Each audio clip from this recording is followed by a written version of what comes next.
Good evening. The man who murdered a TV reporter and photographer near Roanoke, Virginia, had a history of anger issues. Allison Parker and Adam Ward were live on the air for their station's morning newscast when they were shot multiple times. Police say the gunman, Vester Flanagan, was a disgruntled former reporter at the same station, WDBJ-TV. He was fired 2 years ago.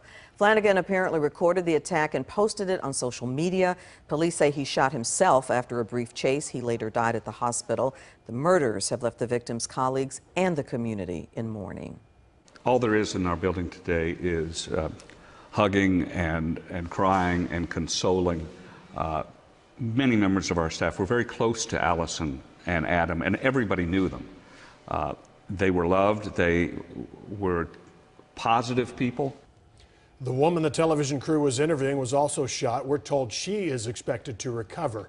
ABC News says it received a 23-page manifesto of sorts, apparently from the killer, which the network turned over to investigators. The gunman had filed a federal complaint claiming racial discrimination, but the allegations could not be proven, and his case was dismissed. We've also learned the reporter who was killed has a close family friend right here in North Texas. Fox 4's Natalie Solis spoke with that friend who is now in mourning for Allison Parker. The news has been shocking, but especially shocking for those who knew Allison Parker personally. Her parents graduated from Texas colleges and lived in Dallas years ago, so they made lasting friendships here that continue to this day. It's just so hard to register that somebody's here 1 minute and gone the next.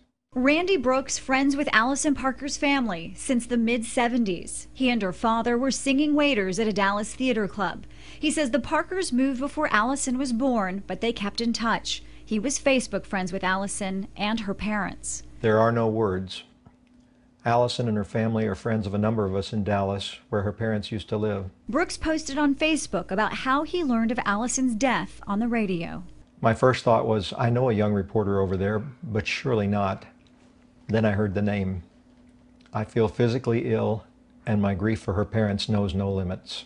Brooks stayed with the family last December while visiting Virginia. He describes Allison as bubbly, full of energy, but poised and professional in front of the camera.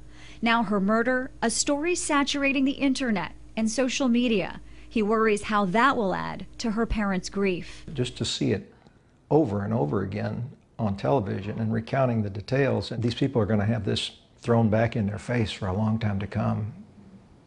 Healing is going to be really, really hard.